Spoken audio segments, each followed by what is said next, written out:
I always imagined the moment I became a father would be magical. Maybe I'd cry. Maybe I'd feel that instinctive bond everyone always raves about. The way people say your heart changes the moment you hear your baby's heartbeat. I was ready. For that moment. I wanted that moment.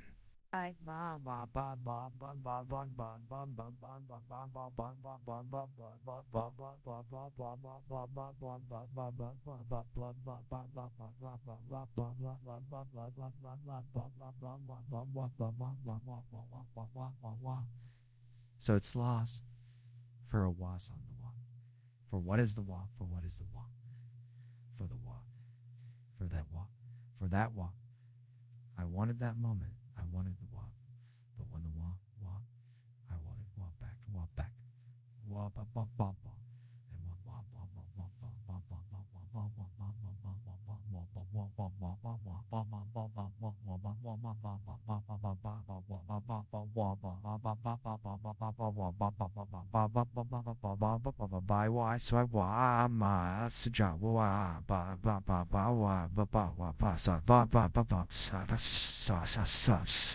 Fear, not joy, not awe, just an unbearable tightness in my chest, because somewhere deep inside I already knew. But I'm getting ahead of myself.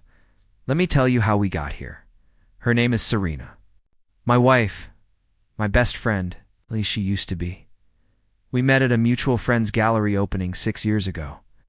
She was wearing this off-white dress with tiny green embroidered leaves. It sounds silly now, but I remember thinking she looked like spring personified fresh, full of life, untouchable. Our connection was instant. She was sharp, witty, artistic, and her laugh made people turn their heads in the best way. It didn't take long before I was picturing a life with her.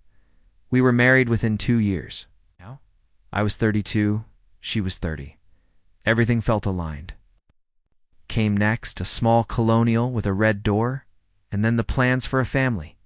She wanted to wait a bit, so we traveled, enjoyed our careers, me in architecture, her in event design, and then, last year, everything changed. She came home one day with tears in her eyes, held up a little white stick with 2 pink lines, and whispered, "We're having a baby." I should have felt joy. I wanted to. But something about her reaction threw me. I chalked it up to shock. She cried. I held her. She smiled. I kissed her belly. That night, we celebrated with takeout and champagne. I wasn't supposed to drink, but still, something didn't sit right. Enter Nolan, her 17-year-old nephew. He was Serena's sister's kid, staying with us for the summer, while his mom handled some family matters abroad. He was awkward and lanky, always on his phone, but polite. I liked the kid. He loved helping Serena with her garden. He'd spend hours outside, digging, trimming, planting.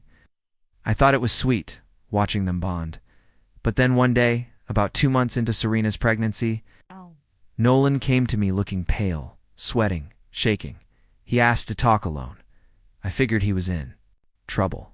Drugs? Girlfriend issues? Failing school? "I never expected this, Uncle," he said, voice trembling. "I don't know how to say this, but I think Serena's baby might not be yours." My world stopped spinning.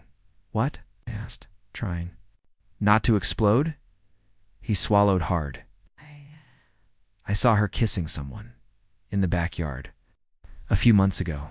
It wasn't you." I felt the ground tilt. My knees nearly buckled. "You're sure?" I asked, barely above a whisper. He nodded. "He came by a few times when you weren't home. Tall guy, beard, kind of buff. I heard them talking once too." She said something like, "We'll figure it out, just not now." And then she looked scared when she saw me watching. I couldn't speak.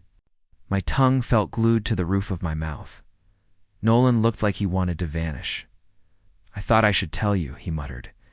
"I didn't want to, but you're a good guy." Then he left the room. I just sat there trying to make sense of it. It made too much sense.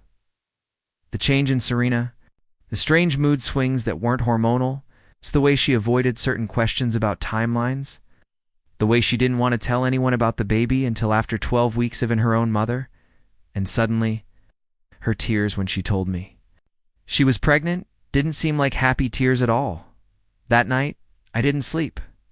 I stared at the ceiling, counting the seconds between each inhale. Serena was curled beside me, one hand resting protectively on her stomach. I turned away. Over. The next few days, I watched her like a detective. She was extra sweet, extra present. Almost like she knew something had shifted. I didn't confront her right away. I wanted evidence, clarity. So I did something I never thought I'd do. I checked. Her phone, nothing. Either she deleted everything or used a second number. But one photo, buried in her recently deleted, nearly broke me. It was a blurry shot of her reflection in a mirror, her in a silk robe, smiling, in someone's hand on her belly. A man's hand, tanned, muscular, not mine. I felt sick. I downloaded it. I saved it to a USB, and then I waited. When I finally asked for a paternity test for days, before the baby was due, she went quiet. Her expression was unreadable. Then she laughed. You're seriously going to accuse me now? Now? When I'm about to pop? I didn't flinch. She stood, one hand on her hip, the other cradling her stomach like a shield. You know what? Real men don't demand paternity tests. Real men trust their wives. I smiled, not because it was funny, but because I was done playing the fool. I reached into the drawer, pulled out the USB, and slid it across the table. Her face turned ghostly pale as soon as she opened the image. You invaded my privacy, she whispered. You invaded our marriage, I shot back. You could have come clean, but you chose to lie, to gaslight, to humiliate me. Tears welled in her eyes. It was a mistake. I raised my hand. Stop. Don't insult me further. I didn't know if it was yours or his, she choked. I swear, I was going to tell you after the baby came.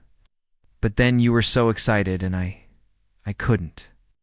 I stood there watching the woman I once adored fall apart like paper in rain. You let me talk to your belly every night like Anne. Idiot, I said. You let me pick out names, plan a nursery.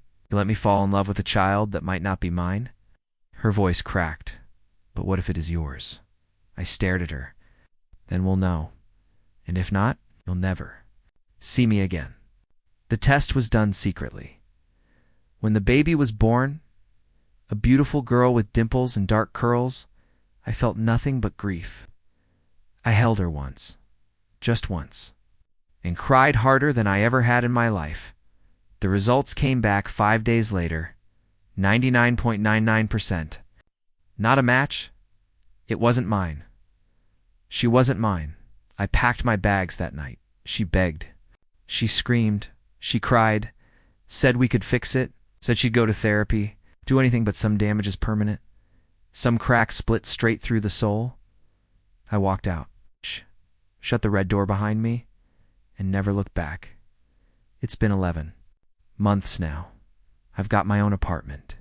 Peaceful. Quiet. No more hidden phones or haunted. Baby toys in the corner of a nursery. Nolan still texts me sometimes. He asks how I'm doing. Says he misses me. I always reply, Serena sent me one long email last month. No subject. Just a mess of apologies and pictures of the baby. I didn't open the attachments. I couldn't. Some days, still wonder what kind of father I would have been. What that life might have looked like if she'd chosen honesty over betrayal. Love had been enough. But then I remember that final conversation, the way she said real men don't demand paternity tests, and the way I smiled, stared straight into her tear-soaked eyes, and said, real women don't lie to the father of a child unless they know he's not. Then I walked away, and I haven't looked back since.